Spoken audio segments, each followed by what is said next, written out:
as we get down in the low below, caught up in an overflow. Night ends, you're gone. Why are you with me?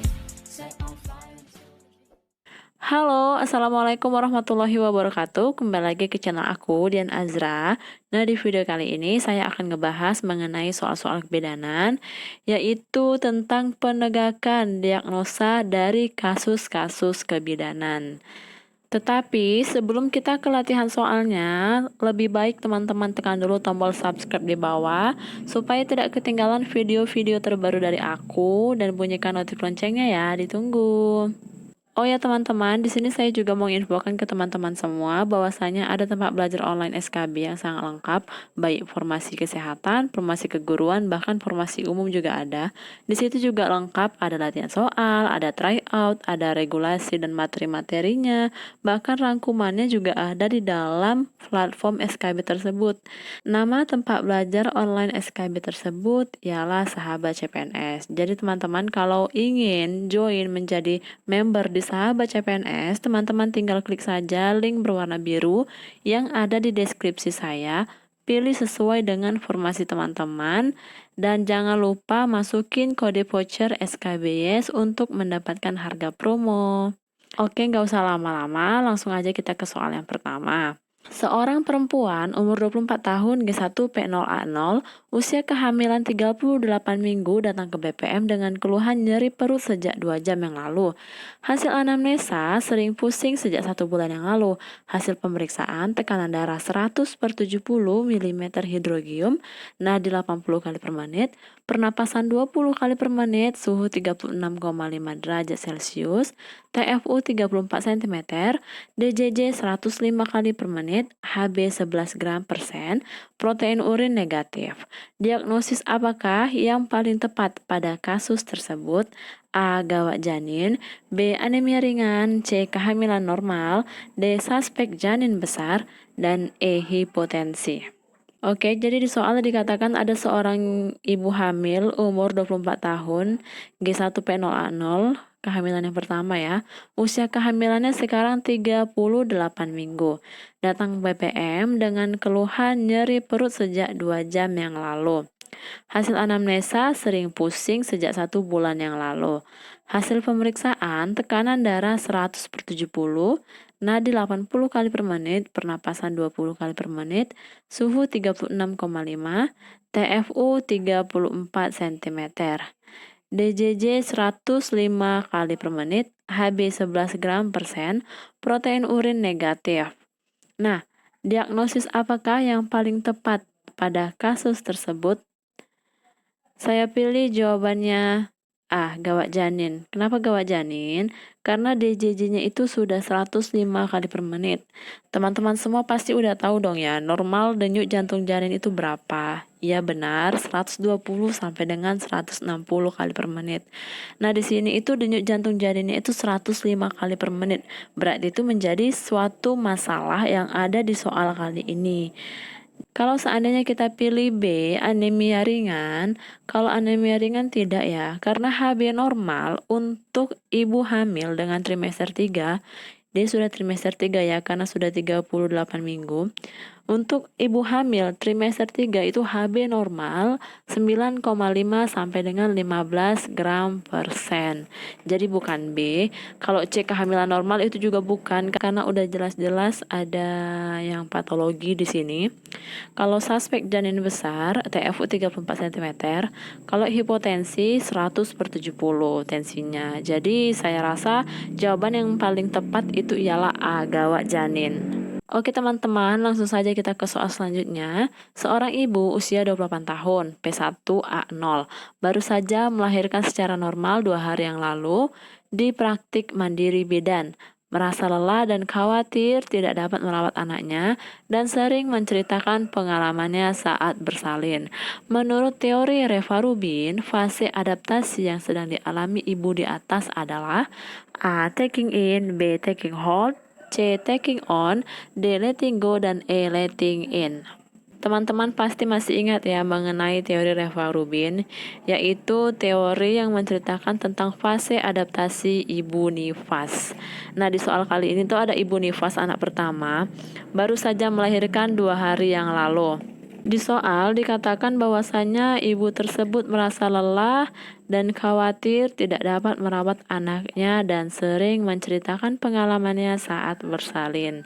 Nah, ciri-ciri yang dialami oleh ibu nifas di soal nomor 2 kali ini itu termasuk fase adaptasi taking in. Jadi jawabannya A. Jadi, fase adaptasi ibu nifas itu ada taking in, ada taking hold, dan ada letting go. Nah, untuk taking in sendiri itu biasanya berlangsung 1 hari sampai 2 hari ya. Di soal kali ini ibunya tersebut sudah 2 hari. Dan biasanya kalau di taking in, ibunya itu merasa kayak cemas, khawatir, nggak bisa ngerawat bayinya, dan dia lebih banyak menceritakan pengalaman lagi hamil dan pengalaman waktu melahirkan, kayak gitu. Kalau taking hold itu fase adaptasi di mana ibu nifas biasanya hari ketiga sampai dengan hari ke-10, biasanya ibu tersebut sudah mulai belajar melakukan perawatan pada bayinya. Kalau fase letting go itu biasanya ibu tersebut sudah menerima tanggung jawab dan peran sebagai seorang ibu. Jadi jawaban yang benar ialah A, taking in. Oke teman-teman, sebelum kita lanjut ke soal selanjutnya, saya mau membagikan tips bagaimana cara menjawab soal SKB mengenai kasus-kasus kebidanan untuk mendiagnosa dari kasus tersebut. Yang pertama itu kita harus mengenali, kita harus menelaah tanda dan gejala yang ada di soal. Jadi kita harus mencari kunci, ciri-ciri, kira-kira kasus tersebut diagnosanya apa, kayak gitu. Supaya kita tidak keliru dan supaya kita mendapatkan jawaban yang tepat untuk menegakkan diagnosa dari kasus-kasus kebidanan. Oke, next kita ke soal selanjutnya. Seorang perempuan usia 25 tahun melahirkan anak pertama 10 hari yang lalu, datang ke BPM mengeluh payudara bengkak. Warna kulit merah mengkilap, nyeri tekan, demam sudah 3 hari, hasil pemeriksaan tekanan darah 110/70, pernapasan 22 kali per menit, nadi 90 kali per menit, suhu 38 derajat Celcius, Hb 9 gram persen, payudara tampak merah dan keras, puting susu tampak kotor, uterus tidak teraba, pengeluaran vervaginam lokea serosa. Apakah diagnosis yang tepat berdasarkan pada kasus di atas? A. Mastitis, B. Infeksi nifas, C. Bendungan ASI, D. Abses payudara, dan E. Sepsis puerperalis. Saya pilih jawabannya A. Mastitis. Kenapa saya pilih A, mastitis? Karena di soal dikatakan bahwasanya seorang ibu nifas hari ke-10 tersebut mengeluh datang ke BPM dengan payudara bengkak, warna kulit memerah, mengkilap, nyeri tekan, demam sudah 3 hari yang lalu, pemeriksaan tensi normal, pernapasan normal, suhu badan 38 derajat Celcius, Hb 9 gram persen. Nah, di pemeriksaan juga didapatkan payudara tampak merah dan keras, puting susu tidak tampak kotor, uterus tidak teraba, pengeluaran vervaginam lokea serosa. Jadi, tanda dan gejala di soal nomor 3 kali ini itu merupakan tanda dan gejala mastitis. Kalau seandainya kita pilih sepsis puerperalis ataupun infeksi nifas, di soal tidak dikatakan bahwasanya lokea ibu tersebut lokea purulenta. Kalau seandainya ada menjelaskan tentang lokea, kita masih bisa mencari jawaban lain mengenai infeksi puerperalis. Kalau bendungan ASI itu tidak, karena kalau bendungan ASI dia itu nggak sampai merah mengkilap, bahkan demam sudah 38 derajat Celcius. Dan kalau seandainya abses payudara, biasanya dia juga ditandai dengan adanya kayak keluar nanah gitu. Jadi lebih parah daripada mastitis kayak gitu ya. Oke, saya harap teman-teman paham atas penjelasan saya. Kalau tidak paham boleh komentar di kolom komentar, dan kalau ada pendapat lain juga boleh komentar di kolom komentar. Oke, langsung saja kita ke soal selanjutnya. Seorang ibu umur 24 tahun G1P0A0 datang ke klinik dengan keluhan terdapat flek-flek hitam pada kulit sejak kehamilannya. Ibu mengatakan bahwa ia sering berkeringat dan merasa diri jelek. Hasil pemeriksaan TTV dalam batas normal, usia kehamilan 28 minggu, terdapat hiperpigmentasi pada kulit wajah dan kulit perut tampak seolah-olah retak dan berwarna kebiru-biruan.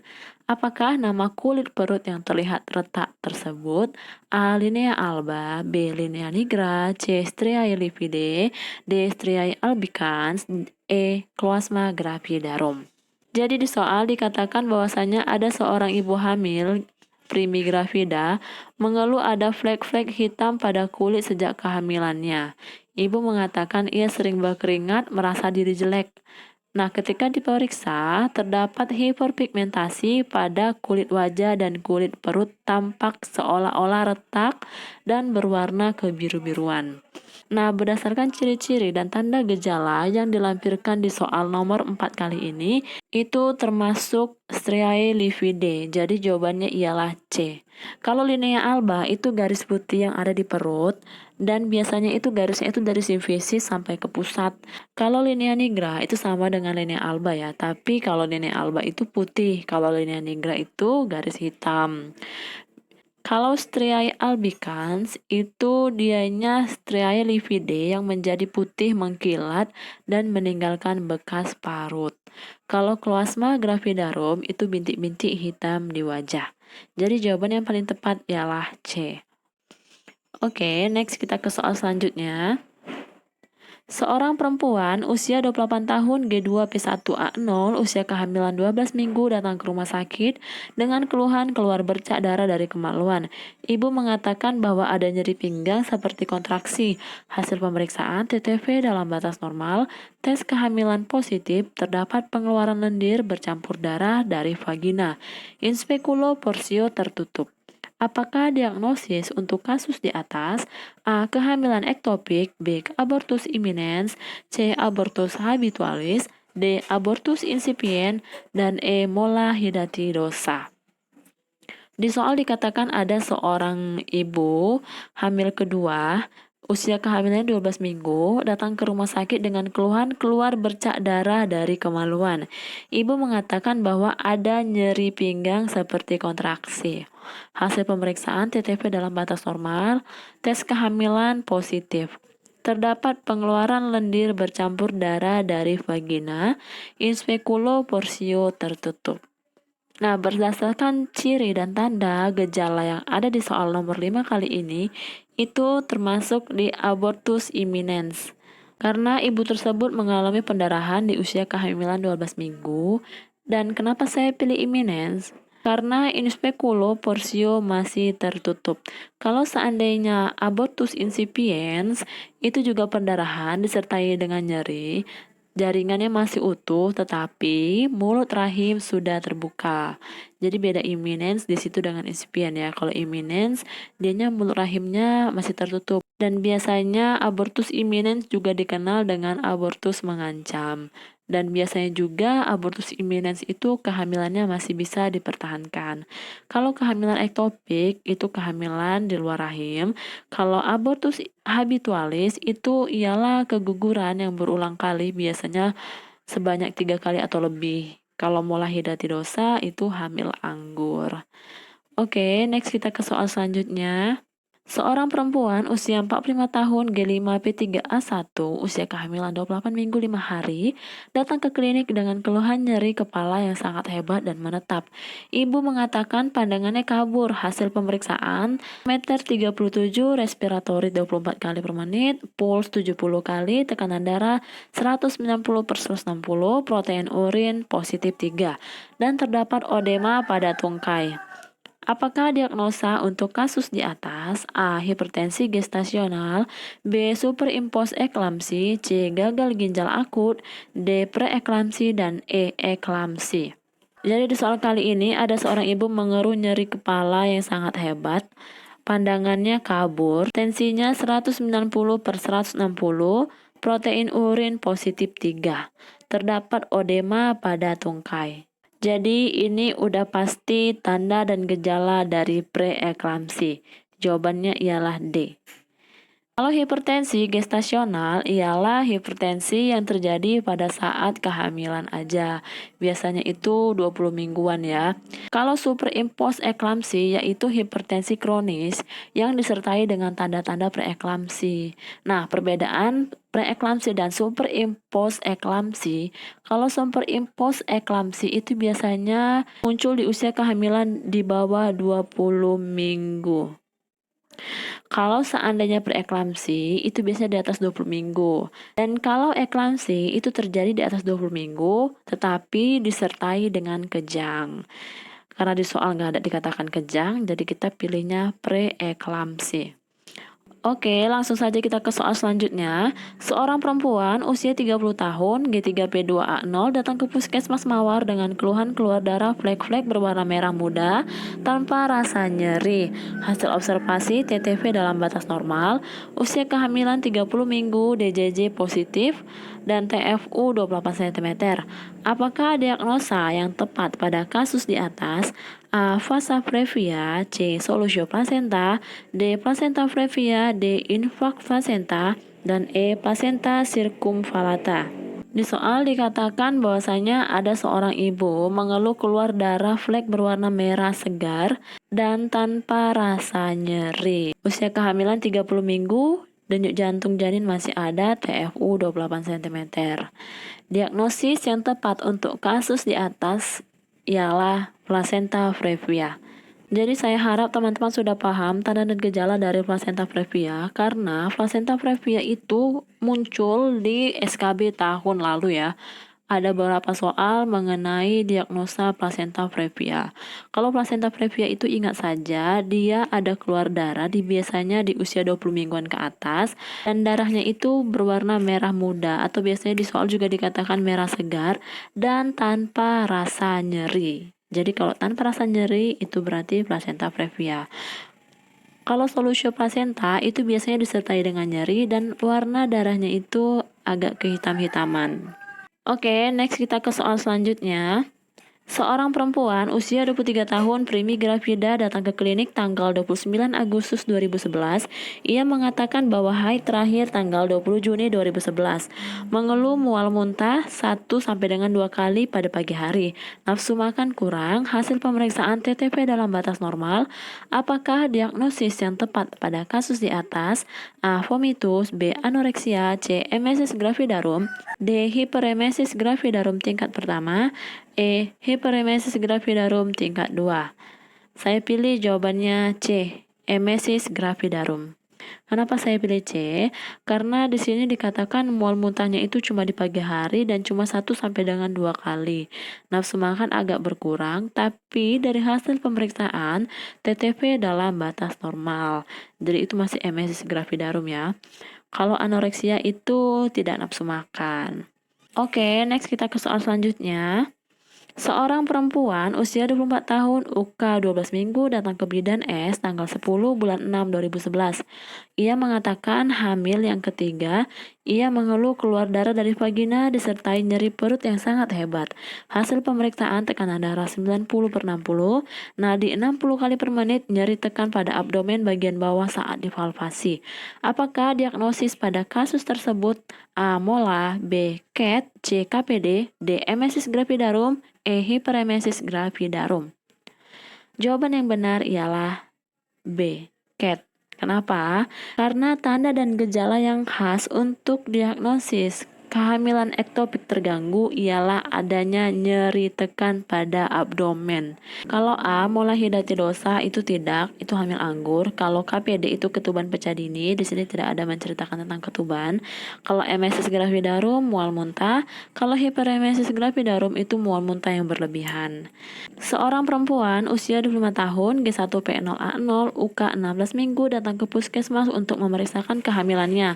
Ia mengatakan keluar cairan yang berbau dari jalan lahir, mengalami perdarahan, dan saat dipalpasi uterus mengeras. Hasil pemeriksaan tekanan darah 90/70, nadi 80 kali per menit, suhu 38 derajat Celcius, pernapasan 20 kali per menit. Apa diagnosis yang tepat pada kasus di atas? A. Abortus alami, B. Abortus septik, C. Abortus buatan, D. Abortus komplit, dan E. Abortus incomplete. Saya pilih jawabannya B. Abortus septik. Kenapa abortus septik? Usia kehamilan ibunya 16 minggu, ibunya mengatakan keluar cairan yang berbau dari jalan lahir, mengalami perdarahan juga, dan saat dipalpasi uterus mengeras. Dan hasil pemeriksaan, tensi sudah 90/70, suhu badan 38 derajat Celcius. Jadi tanda dan gejala di soal kali ini itu sudah mengalami abortus infeksi berat karena suhunya udah 38, lalu darah yang keluar dari jalan lahir itu juga berbau. Dan dari hasil palpasi uterus mengeras. Jadi ini memang abortus septik. Oke teman-teman, cukup sampai di sini dulu video kita kali ini. Semoga apa yang telah saya sampaikan dapat bermanfaat bagi teman-teman semuanya. Dan untuk teman-teman yang ingin mencari soal-soal, materi-materi, rangkuman, bahkan tryout, join segera di Sahabat CPNS. Jangan lupa karena sudah banyak sekali yang join di sana. Jangan sampai teman-teman yang lainnya itu ketinggalan ya. Dan kalau teman-teman suka atas video ini, jangan lupa klik tombol like. Dan kalau ada requestan dari teman-teman ataupun ada pendapat lain dari teman-teman, boleh komentar di kolom komentar. Dan jangan lupa dukung channel saya dengan cara klik tombol subscribe yang ada di bawah. Thank you for watching. Bye-bye.